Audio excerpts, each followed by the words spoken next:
Hello friends, Manjusha cooking and ব্লগে আপনাদের সবাইকে স্বাগত। আশা করি সবাই ভালো আছেন। মার্কেটে গরম পড়তে না পড়তে পটলের আমদানি কিন্তু শুরু হয়ে গেছে। আর এখন যে পটলগুলো পাওয়া যাচ্ছে সেগুলো কিন্তু খুবই কচি নরম। আর আমাদের পটল প্রায় 6 মাসের ওপরই খেতে হয়। তো পটল খেতে খেতে যাতে একঘেয়েমি না এসে যায়, সেহেতু আমাদের ঘুরিয়ে ফিরে নানা রেসিপিতে পটল ব্যবহার করতে হয়। তাই আমি আজকে একটা খুব সহজ পটলের রেসিপি আপনাদের সঙ্গে শেয়ার করব। খেতে খুবই টেস্টি হয় এবং সম্পূর্ণ নিরামিষ। এটা আপনারা রুটি, লুচি, পোলাও, ফ্রাইড রাইস, সাদা ভাত সমস্ত কিছুর সঙ্গেই কিন্তু পরিবেশন করতে পারেন এবং করাও কিন্তু খুবই সোজা এবং খুবই কম উপকরণ লাগে। তো চলুন শুরু করি। আমি এখানে এইরকম সাইজের একটু মিডিয়াম সাইজের দেখে পটল নিয়ে এরকম খোসা অল্প অল্প রেখে ছাড়িয়ে নিয়েছি। আর এরকম দুদিকে একটু চিড়ে নিয়েছি। চিড়ে নিলে কী হবে, পটল ভাজতে গেলে যদি গোটা ভাজেন তাহলে কিন্তু ফেটে তেল ছিটবে। আর করার পরে সুন্দর নুন মশলা ভালো করে যাতে ঢোকে এরকম চিড়ে নিলে ভালো হয়। এবার আমি একটা মশলা করে নেব। তার জন্য নিয়ে নিলাম কয়েকটা কাজু বাদাম,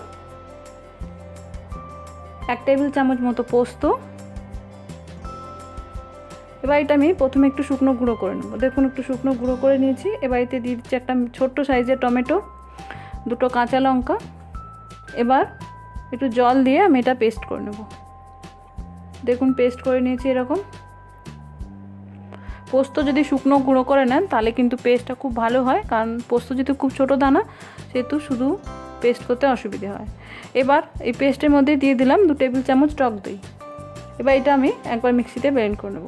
দেখুন দই দিয়ে আমি মশলাটা ব্লেন্ড করে নিয়েছি। এবার পটলটা আমি ভেজে নেব। তার জন্য কড়াইতে নিয়েছি 2 টেবিল চামচ সর্ষের তেল। এটা সর্ষের তেল দিয়ে করলেই কিন্তু ভালো লাগে, আপনারা চাইলে সাদা তেলও ব্যবহার করতে পারেন। আমি আজকে করব দই পটল। এবার পটলগুলো দিয়ে আমি একটু নুন দিয়ে দিলাম এবং খুব সামান্য একটু হলুদ দিয়ে দিলাম। দিয়ে পটলগুলো একটু লাল লাল করে ভেজে নেব। দই পটল খুব যে একটা আনকমন রেসিপি তা না, আপনারা প্রায় সবাই হয়তো করেন, তবে আমি যেভাবে করি আপনাদের সঙ্গে শেয়ার করলাম। দেখুন পটলগুলো একটু মিডিয়াম লাল করে ভেজে নিয়েছি। এর থেকে বেশি লাল করব না, বা এর থেকে কম রাখলে অনেক সময় আমরা পছন্দ করি না যে পটলে কাঁচা গন্ধ বেরোলে ভালো লাগে না। তাই এইভাবে লাল লাল করে ভেজে নিয়েছি। এবার এগুলো আমি তেল থেকে তুলে নেব।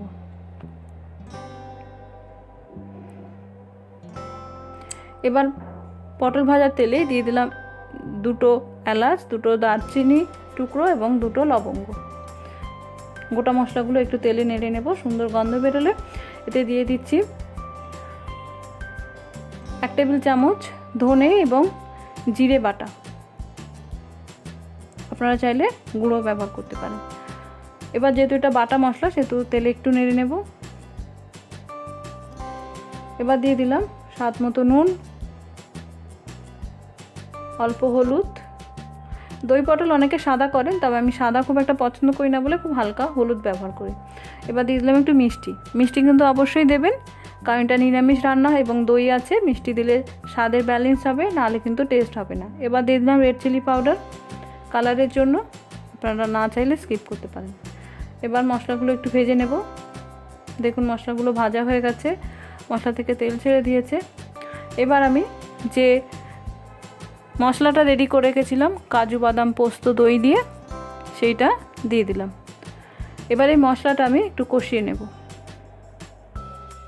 এই মশলাটা কষালে কিন্তু ভালো টেস্ট হয়, তার জন্য মশলাটা আমি ভালোভাবে কষিয়ে নিয়েছি। আমি যেহেতু দইটা মিক্সিতে ব্লেন্ড করে নিয়েছিলাম সেহেতু দেখুন কোনো রকম কিন্তু লাম্পস নেই বা কেটে কেটে ছেড়ে ছেড়ে যায়নি। এবার আমি মিক্সির জার ধুয়ে একটু জল দিয়ে দিলাম। জল একটু লাগবে, কারণ পটলগুলো একটু সেদ্ধ হতে হবে। যে ভাজার সময় অনেকটা সেদ্ধ হয়ে গেছে, তাও কিছুটা সেদ্ধ করতে হয়।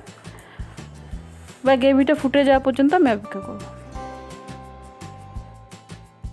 দেখুন গ্রেভিটা ফুটে গেছে। এবার আমি ভেজে রাখা পটলগুলো দিয়ে দিচ্ছি। এখন কিন্তু খুব সুন্দর নরম কচি পটল পাওয়া যাচ্ছে, আর কচি পটল দিয়ে কিন্তু দই পটল ভালো লাগে খেতে। এবার আমি নেড়ে এটা কম আঁচে 5 মিনিট মতো করে নেব। দেখুন 5 মিনিট পরে পটলগুলো সুন্দর সেদ্ধ হয়ে গেছে, গ্রেভিটা অনেক মাখা মাখা হয়ে গেছে গায়ে, এবং দেখতেও কিন্তু খুব সুন্দর হয়েছে। এবার আমি দিয়ে দিচ্ছি একটু ঘি। যেহেতু নিরামিষ রান্না, একটু ঘি দিলে ভালো লাগে খেতে, তাই আমরা ঘি দিয়ে আমি দিলাম। আপনারা যদি মনে করেন যে দেবে না তাহলে স্কিপ করতে পারেন। তো বন্ধুরা, রেডি আমার দই পটল সামার স্পেশাল। এই সময় এটা কিন্তু খেতে খুব ভালো লাগে, আর দই গরমে শরীর ঠান্ডা করে। তো আশা করি আপনাদের এই রেসিপিটি ভালো লাগবে, করাও খুব সোজা। তো বন্ধুরা, আশা করি আপনাদের ভিডিওটি ভালো লেগেছে।